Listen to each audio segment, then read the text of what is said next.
আমি যখন চিরাঙ্গের এসপি ছিলাম তখন সালাউদ্দিন কাদের অ্যারেস্ট হয়েছিল।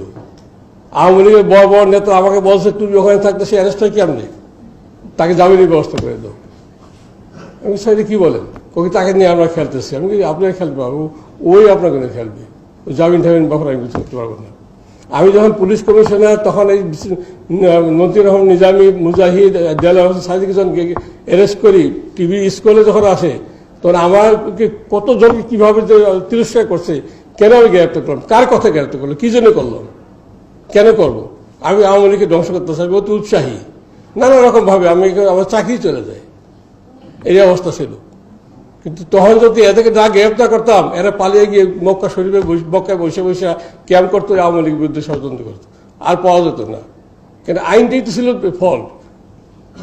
আইনটা আপনি তদন্ত করবেন, প্রতিবেদন দাখিল করবেন, ট্রাইব্যুনাল আপনাকে গ্রেপ্তার অর্ডার দিবে, তারপরে আপনি অ্যারেস্ট করবেন। ওটাকে বসে থাকবে, ওটাকে বসে থাকবে, এগুলি হয়। এরপরে আমি কামারুজ্জামান মোল্লা কাদেরকে হাইকোর্ট থেকে বেরিয়েছে ধরে নিয়েছি। আমরা সেই চেতনা থেকে কাজ করছি, কিন্তু কম্প্রোমাইজটা আওয়ামী লীগের লোক প্রত্যেক জায়গায় জায়গায় করে, এগুলো আমি নিজেও দেখেছি। হেফাজতকে যখন 2013 সালে 5ই মেতে 5ই মে যখন হেফাজত বসে বলো সর্বসত্ত্বে হেফাজতকে আমি ঢুকতে দিব না, আমরা ওদের ঢোকার কথা ছিল না, 6টা পয়েন্টে তারা অবস্থান নিবি, সেভাবে পারমিশন নিছে। কিন্তু সরকারের উচ্চ পর্যায়ে থেকে বছর ঢুকতে দাও। আমি বললাম যে স্যার ঢুকতে দাও, ঠিক হবে না, ওরা করে চলে যাবে। আসলো, ঢুকলো, তারা বসে পড়লো।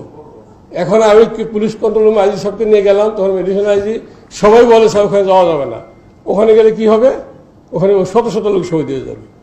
অনেক সরকারের শীর্ষস্থানে এরা বলছে না, ওখানে খালি বুঝাও যে তোমার হুজুর চলে যেতে বলছে, তোমরা ওখানে অভিযান করো না। আমি বলছি আর যাবে না, ওখানে তো রাত্রে ওদের তাড়াই দিতে হবে। রাত্রে না তাড়াই দিয়ে সকালবেলা আমি খবর পাচ্ছি তো কি হচ্ছে, বিভিন্ন রাত্রে খবর পাচ্ছে যে বিএনপি জামাত শিবির টিবির কি করবে তারা।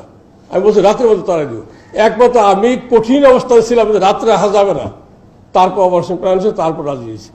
কাজে এই যে কম্প্রোমাইজ কার সাথে করবেন, আপনি রিকাউন্সিলিং কার সাথে করবেন? রাজাকার আল বদল এই সমস্ত যারা পলিটিক্যালি হাইলি মোটিভেটেড, এদের সাথে কোনো কম্প্রোমাইজ করা দরকার।